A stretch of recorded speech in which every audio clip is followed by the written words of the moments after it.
Reims, September 1944. Here, where in 8 months' time the German Wehrmacht will sign the capitulation papers of unconditional surrender, Hollywood filmmaker George Stevens and his team of press photographers and cameramen are documenting the last days of the Second World War in Europe. Back in Hollywood, Stevens had directed box office hits featuring stars like Katharine Hepburn and Cary Grant. Now, his work centered on the fall of the Third Reich. On this visit to a champagne factory, Stevens, a scriptwriter by trade, wanted to know what all the bottles had been intended for. A wedding or a romance?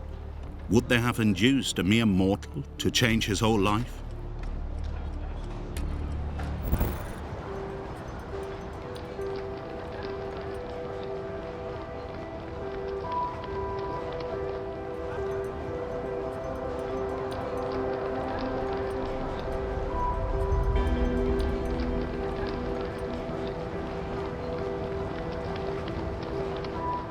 In late October 1944, George Stevens and his team were able to set foot on German soil for the first time.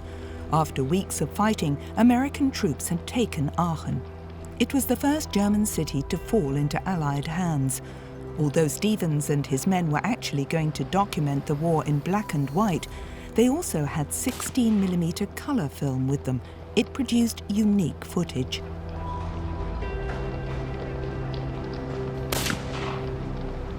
This young German had tried to stop the GIs with a bazooka.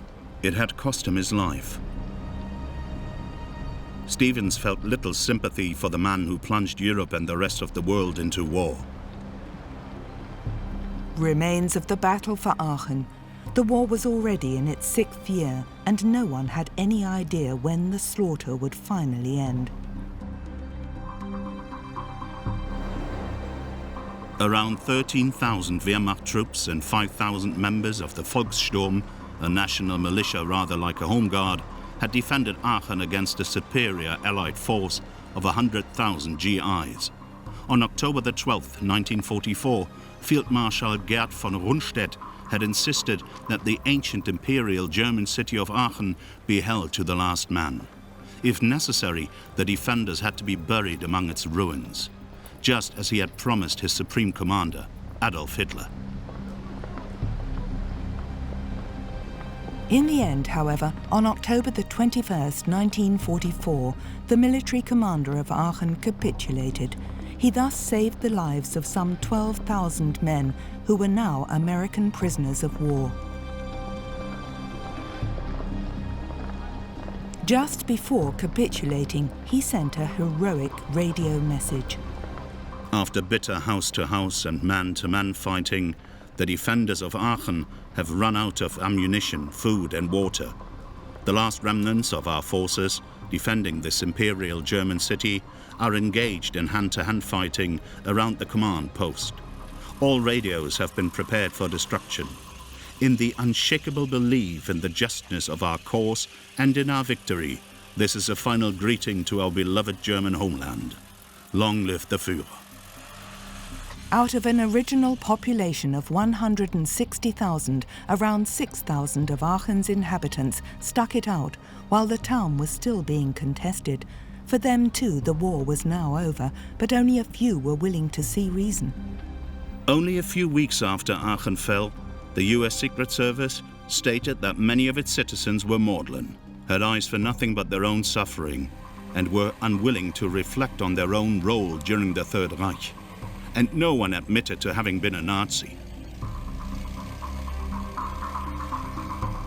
No one questioned whether they might bear any personal responsibility for all that had happened. Writing in her diary on October the 3rd, 1944, in a southern suburb of Aachen, Clara Trafford made a far-sighted comment. I have had enough forever and a day, but in 20 years' time there will again be enough idiots around who will ignore what has happened and be willing to start the same misery all over again.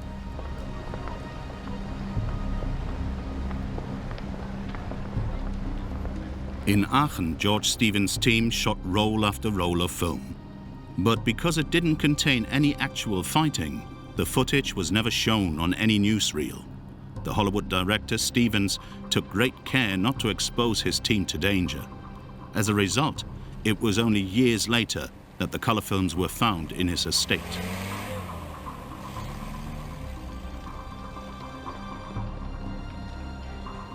When interrogated, the military commander of Aachen cynically defended the senseless bloodletting in the town. A record of the interrogation states, "He didn't even think the entrenched resistance was worthwhile.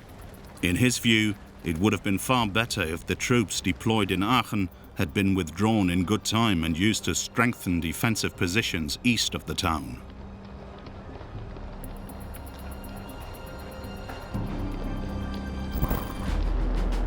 It took more than 4 months for the Allies to reach the Rhine.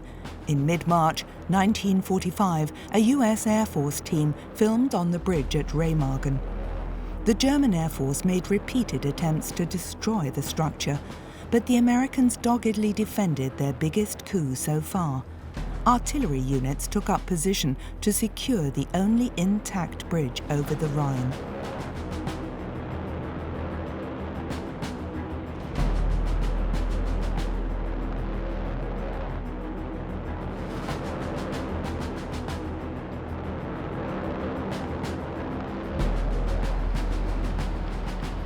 The bridge at Remagen was one of the first locations in Nazi Germany where the Special Film Project 186 was used.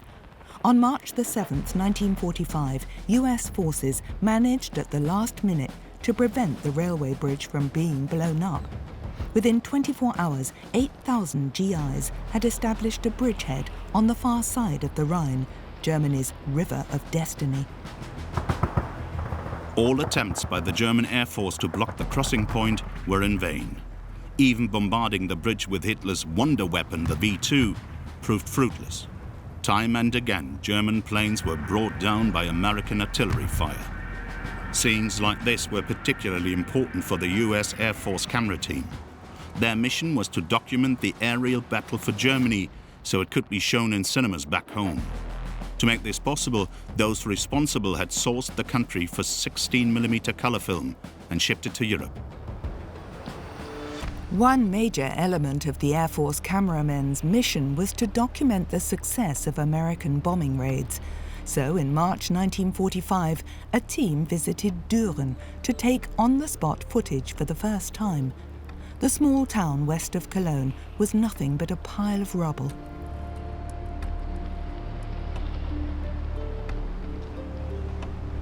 One reporter with the US military journal Stars and Stripes wrote, "This place is just a remnant of a town.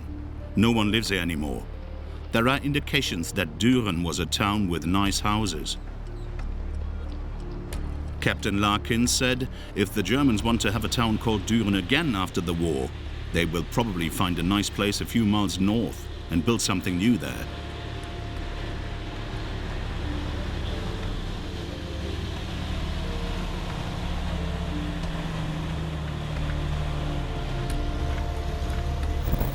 At around the same time, on the other side of the border, somewhere in Belgium, American Supreme Commander Dwight D. Eisenhower had arrived to visit troops.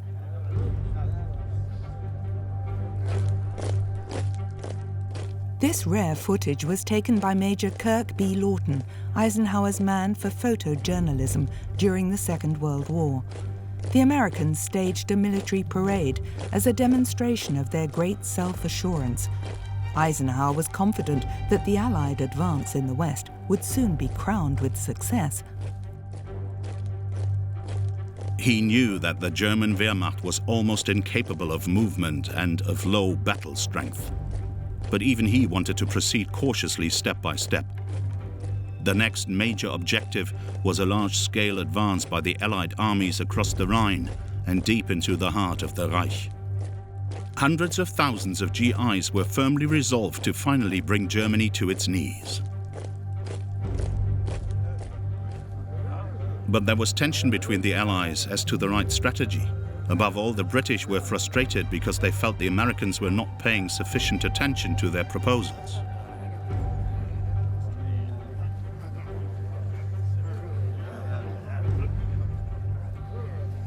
Also present at the parade was Hollywood film star Marlene Dietrich. She had hated Hitler and the Nazis ever since emigrating from Germany. Now, behind the front, she was keeping up the soldiers' spirits by singing and giving autographs.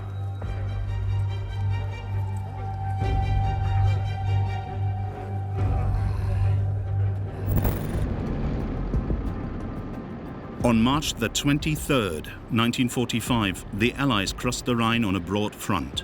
More than 1.2 million soldiers were ready to finish off Nazi Germany.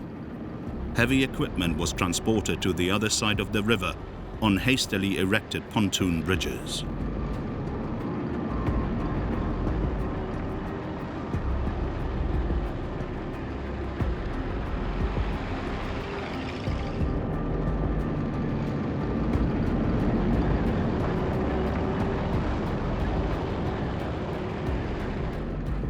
The Wehrmacht had little to offer in the way of resistance. Adolf Hitler was fully aware of the size of the threat in the West. Germany's commander-in-chief feared that, in view of American superiority, his troops might surrender in droves. One German officer wrote in his diary, "We sense that a decisive battle is about to begin. The enemy crossed the river at 3 points which initially were separate. On the 22nd of this month, a directive from the Führer was read out to the whole assembled battery. Anyone taken prisoner by the enemy, it said, without being wounded or clearly having given his all, will be punished. Not only will he be disgraced, all financial support for his family will be stopped, and his family will be made responsible for his action." Everyone had to sign to say that they had heard the order.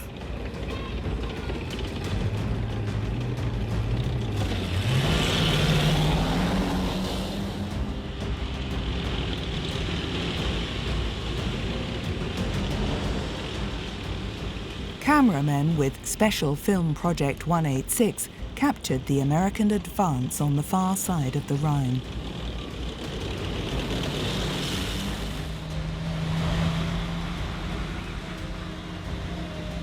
At this time, a young woman in Frankfurt felt like she was living in a vacuum.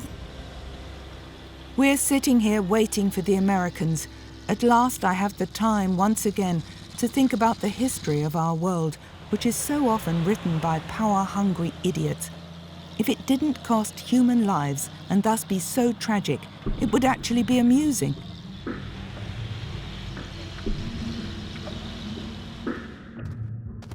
On March the 25th, 1945, German propaganda minister Joseph Goebbels stated that the military situation in the West had entered a critical, almost deadly stage.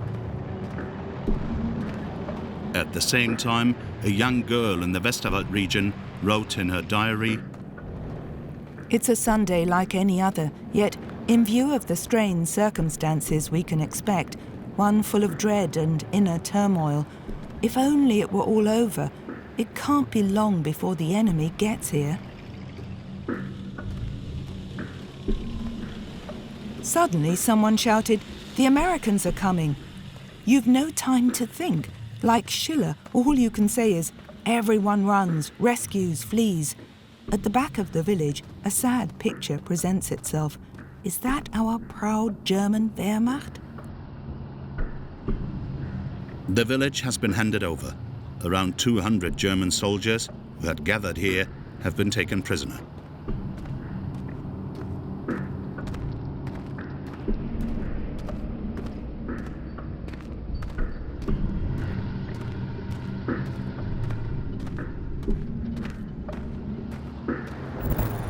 Also on March 25th, Britain's Royal Air Force bombed German positions and roads to block any retreat into the Ruhr district. Only 24 hours after the start of the operation, the British had already established a bridgehead about 10 kilometers wide on the other side of the Rhine. In the hinterland, trucks were waiting to transport sections for more pontoon bridges. Kirk B. Lawton, Eisenhower's man for reporting the war against Nazi Germany in pictures, was allowed to take his camera into areas occupied by the British and filmed these scenes of a pontoon bridge being built. Lawton had himself ferried across to the other bank of the Rhine by the Royal Signals, a unit deployed behind the front to set up infrastructures and establish telephone links.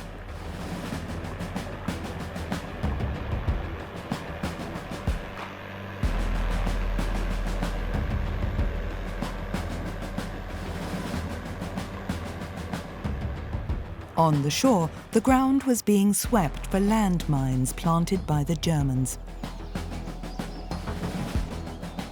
Here too, many German soldiers had surrendered in the face of superior odds.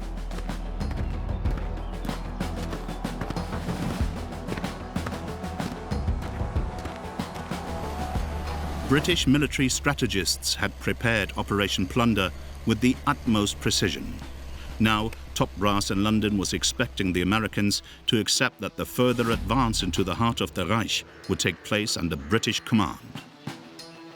In a conversation with General Eisenhower, British Prime Minister Winston Churchill is said to have repeatedly exclaimed, "The Germans are beaten. Now we've got them. They are finished." But the Americans still kept their British allies in the dark about their own totally different plans. Eisenhower was determined to push his armies mainly into central and southern Germany. He wanted the British to advance towards Hamburg and Denmark. When Winston Churchill heard that, he was outraged. After his fleeting visit to the British troops, Major Lawton returned to Eisenhower's headquarters in Reims.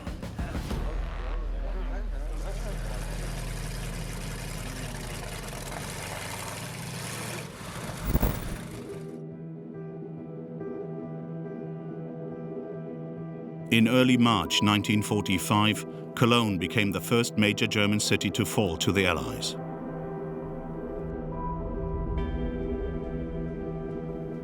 On March the 26th, 1945, a camera team with Special Film Project 186 was allowed to enter the Cathedral city for the first time. On this occasion, the US Air Force was interested primarily in the damage caused by the numerous Allied bombing raids on Cologne. Initially, the camera rarely focused on the few people still living in the city.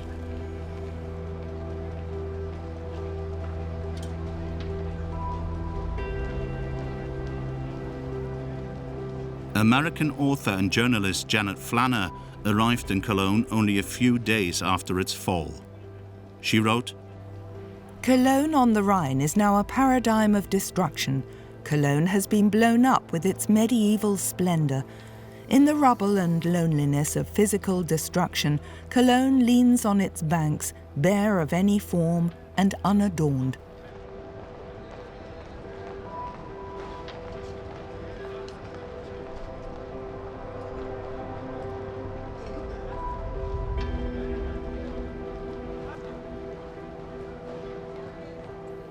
Those who are still alive laboriously fight their way through the buried side roads, a shriveled population in black clothes and loaded with bundles, silent, like the city.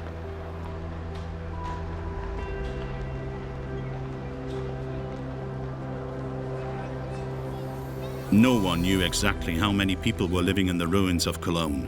At least 50,000 according to some estimates. But the actual figure could have been as high as 200,000. On March the 26th, 1945, a crowd had gathered on the Klotwigplatz to hear the occupying Americans make proclamations from the back of a truck.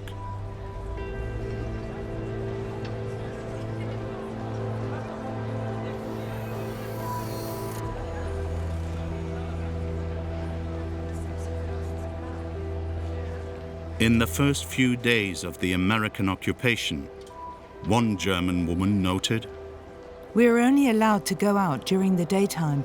After 7 p.m. a curfew comes into effect. We're bombarded with rules and regulations. This time they really are driving militarism and National Socialism out of us. They're not permitting a single trace of what life for us used to be like." High-ranking Nazis and SS henchmen had fled the city before it capitulated. Above all, the people of Cologne were happy that, for them, the war was over now. One of them said that first and foremost, occupation meant an end to the horrors of air raids and artillery bombardment, to the fear of being evacuated somewhere, whether they liked it or not, and an end to constantly living underground.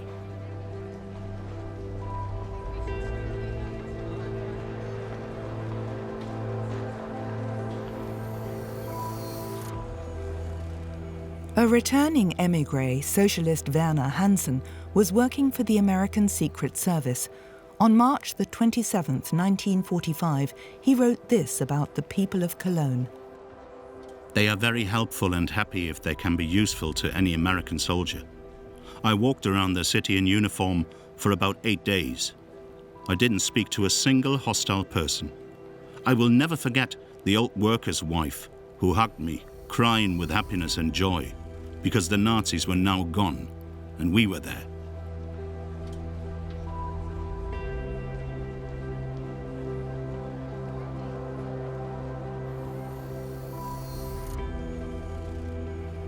The landmark of Cologne and the symbol of past German culture survived the war almost undamaged.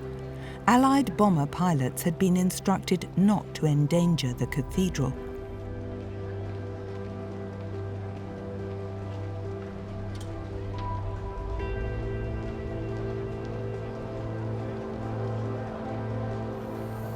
When war broke out, the incredible art treasures kept in the Gothic cathedral were taken to a safer location. From one of the cathedral's twin spires, an Air Force cameraman filmed the full extent of the destruction. The many other churches in this Catholic city did not remain as undamaged as the cathedral. According to official British sources, between 1941 and 1945, 150,000 tons of bombs and 5.1 million incendiaries were dropped on Cologne. The true figure is probably far less, but even so, the city suffered greatly from the continuous aerial bombardment. In March 1945, no one could predict when Cologne would be rebuilt. Here, on an airfield somewhere in Belgium or in a part of Germany that has already been occupied, a squadron of American P-47 fighter aircraft are preparing to head off on another mission. A cameraman with Special Film Project 186 took this footage of the ground crews in April 1945. For him, these men were the less well-known heroes of the war in the air. They made sure that the aircraft being flown were in the best possible condition.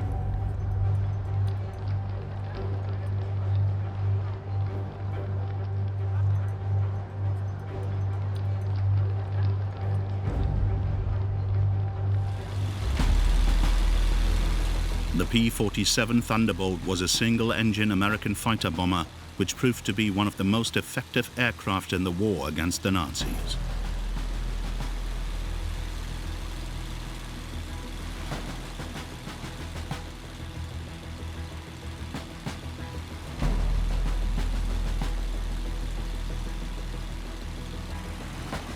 During the Second World War, US manufacturer Republic produced over 15,000 of these all-metal mid-wing monoplanes.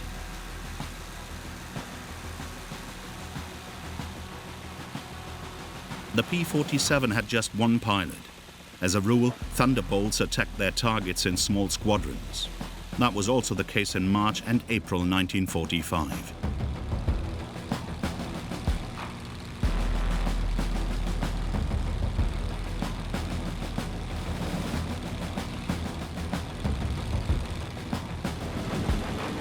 Some of the Thunderbolts had automatic cameras on board, which took spectacular pictures. In order to cripple the Wehrmacht's supply routes, the pilots attacked literally anything that moved.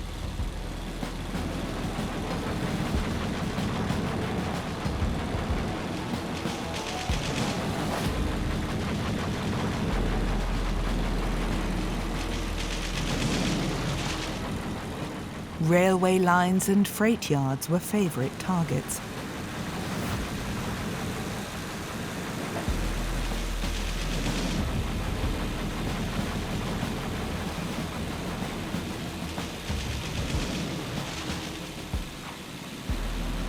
Time and again, individual vehicles were also attacked, because every army truck or military staff car that was hit would no longer be able to lengthen the war in Europe. The US Air Force had long since gained control of large areas of German airspace. So as a rule, its planes usually carried out their missions without being threatened.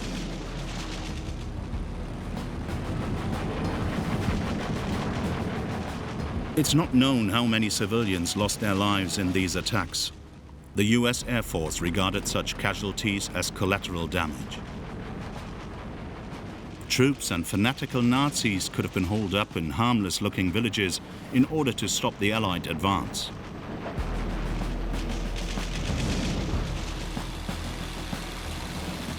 The US Air Force's bomber fleet was also in action over Germany, hitting strategic targets. The aim was to make airfields and supply routes unusable.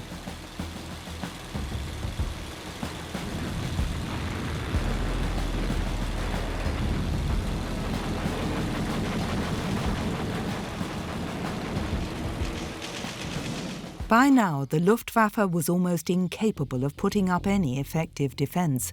The Nazis had ultra-modern jet aircraft at their disposal, but often their Messerschmitt Me-262s were grounded, mainly because of a shortage of fuel.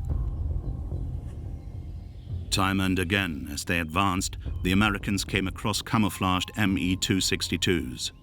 The jet was capable of attacking Allied aircraft at a speed of up to 870 kilometers an hour.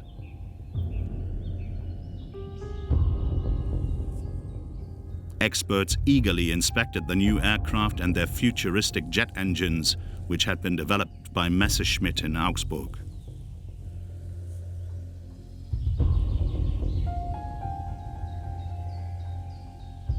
The US Air Force had every reason to fear the Me-262. Its fleets of bombers had been successfully attacked time and again. American pilots had little chance of defending themselves against the fast jets. Me-262s were still shooting down numerous US aircraft even in March and April 1945. Somewhere in the occupied part of Nazi Germany, a camera team from Special Film Project 186 is filming a totally devastated airfield. The hangars are all damaged and the wreckage of burnt-out aircraft is strewn around.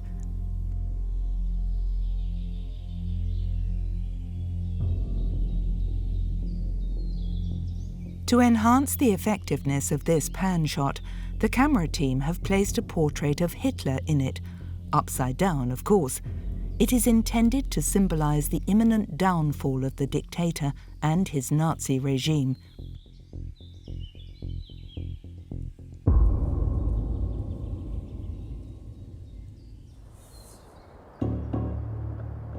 In late March, south of Koblenz, another US Air Force camera team filmed an Allied air attack on a German military convoy.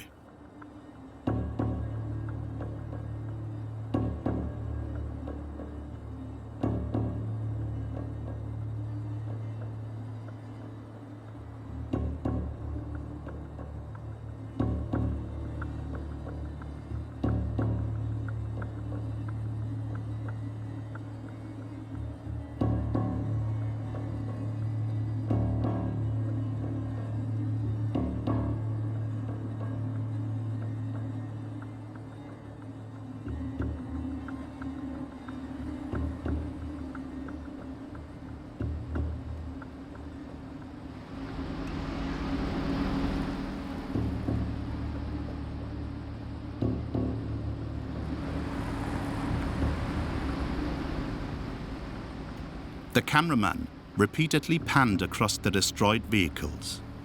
We can only imagine the dramatic scenes which took place here.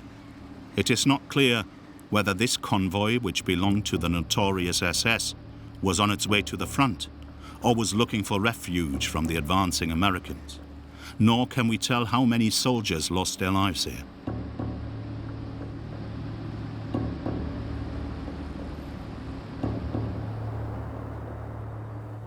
The convoy apparently came under fire on a country road opposite the Marksburg Castle on the Rhine. Spotting it was important to the Americans because units of the Waffen-SS were regarded as particularly dangerous. As a rule, its fanatical troops were ruthless in combat and fought to the bitter end.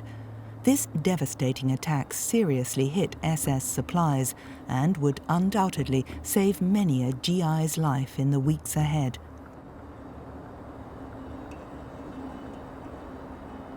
According to notes made by the cameraman, this German was also a member of the SS. He had surrendered to the Americans wearing harmless-looking civilian clothes. It's not clear what happened to him. He was probably taken to a prisoner of war camp.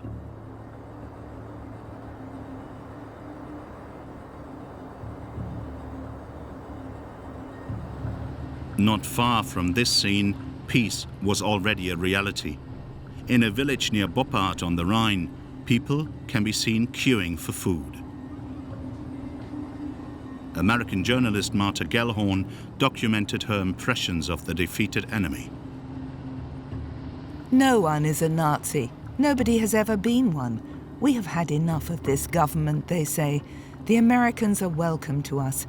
We have no reason to be afraid. We have done nothing wrong. We are no Nazis.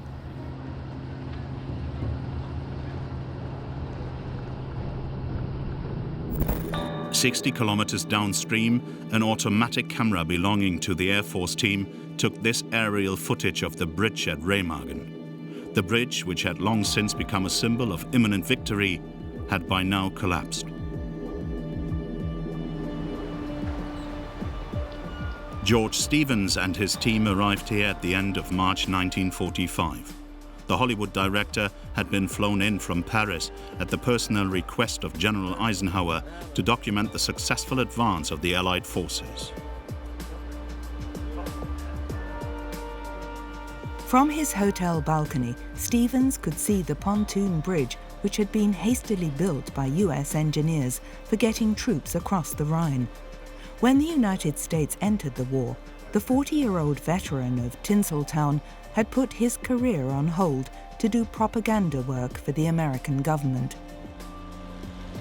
From Remagen, Stevens and his team travelled over the pontoon bridge to the other side of the river.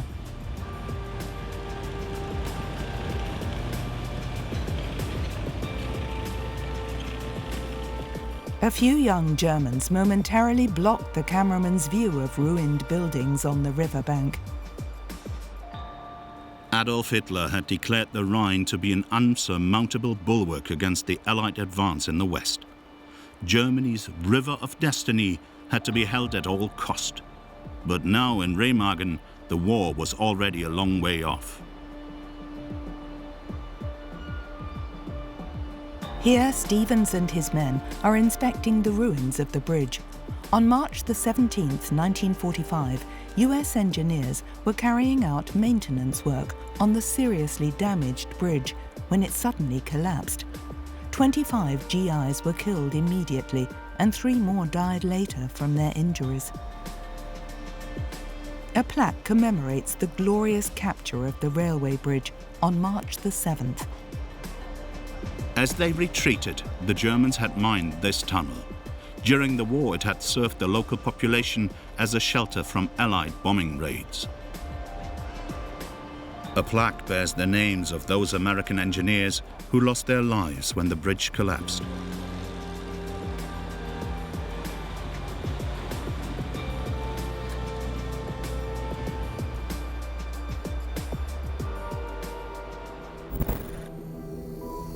A flight over ruins. In March 1944, Frankfurt's historic Old Town was destroyed in 3 bombing raids by the British.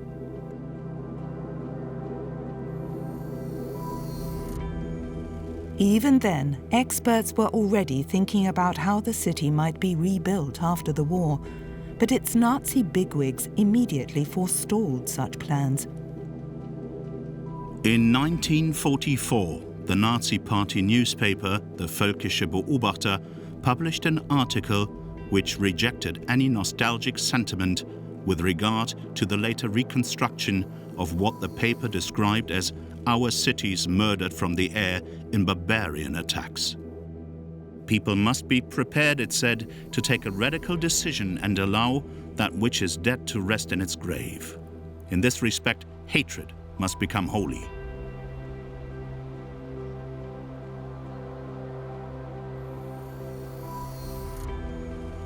In late March 1941, a camera team with Special Film Project 186 documented the damage which American bombing raids had caused to traffic routes and railway tracks in Frankfurt.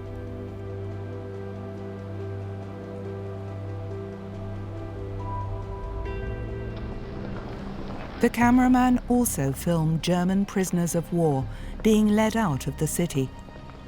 Frankfurt's military commander, Lieutenant Colonel Loeffler, was determined to hold out against the Americans.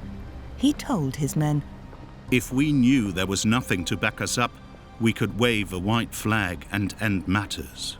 But perhaps our leadership still holds a trump card after all. In that case, it must never be said that our, or my, failure prevented it from being played.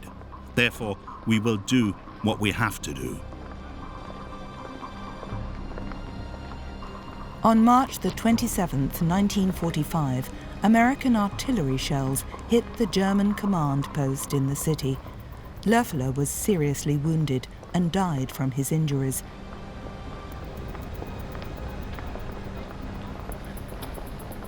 In Frankfurt, too, the war was over.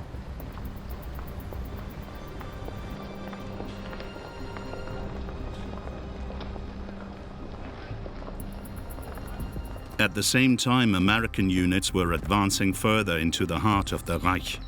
Many villages in the Westerwald region offered no resistance.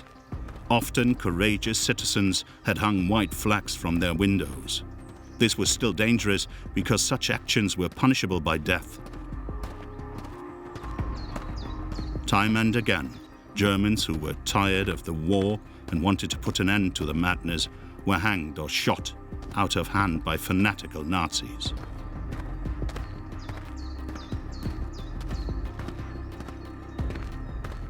A situation report by the Allied Supreme Command stated, "The enemy is facing a situation in the West that is beyond his control. There is no point in prolonging operations. Hitler is defeated. However, like all other Napoleons, he's not leaving without fighting to the last breath. It only remains to be seen how long that breath will last, or whether the Germans will be willing to go along with it."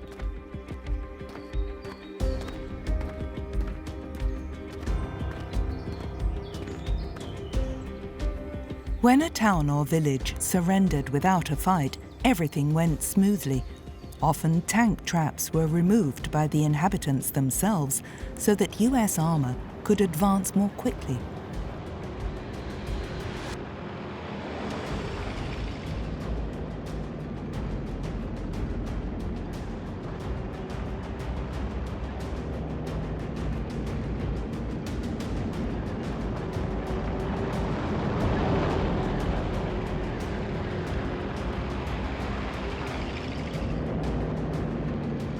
Time and again, however, the GIs faced German soldiers who were still prepared to fight.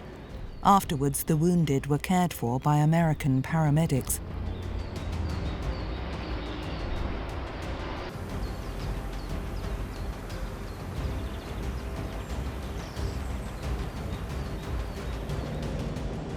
On March the 31st, 1945, American troops occupied Bad Harfield.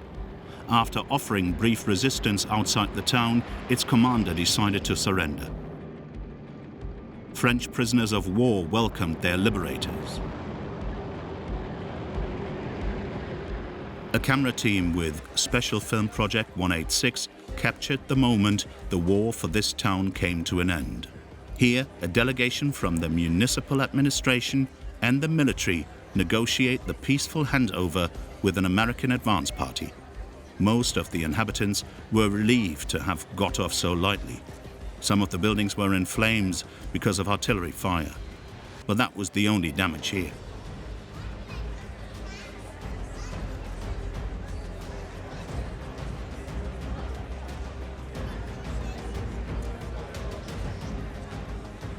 At first, many Germans were still afraid of the victors, but because most GIs were friendly, their fear soon gave way to curiosity.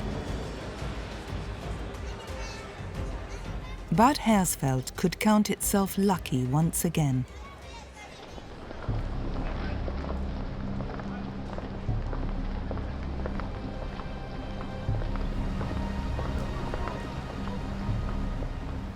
On March the 31st, 1945, a German soldier waiting in Thuringia for orders wrote in his journal, "It's uncertain if and how we are going to carry on. It's impossible to get any clear news on just where the front line is. Several wedges have been driven into our area. The aim is obviously to separate North from South Germany. The question is, where will our leaders then go?"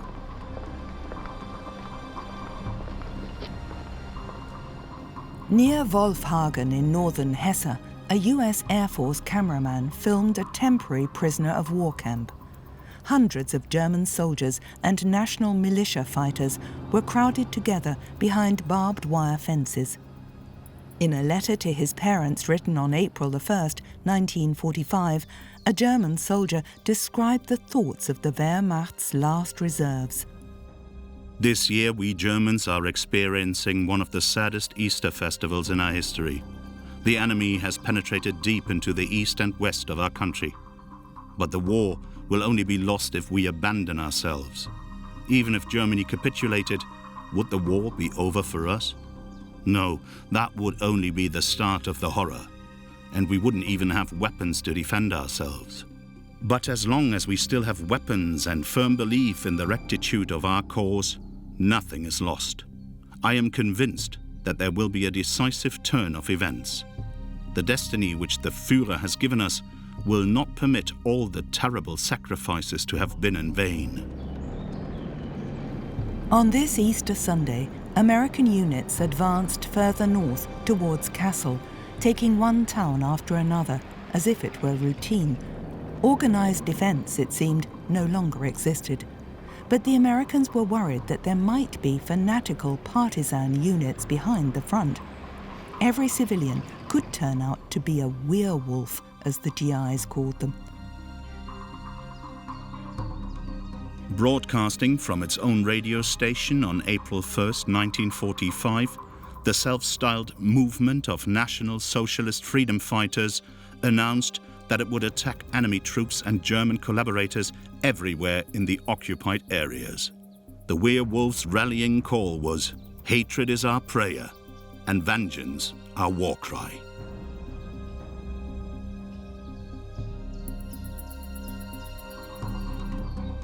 Propaganda Minister Joseph Goebbels wrote in his diary, "The werewolf consciously turns to the political minority of those stalwart souls who always form the steel tip of the leaden wedge of the people."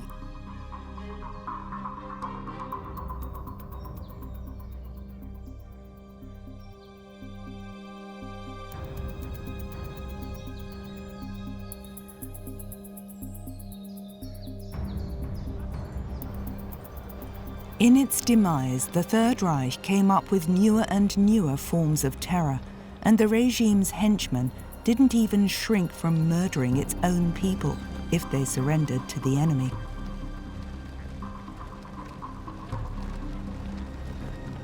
Days and weeks of uncertainty still lay ahead of the US troops. Their mission was to bring down Germany with military might, and US camera teams continued to document the end of the war in color.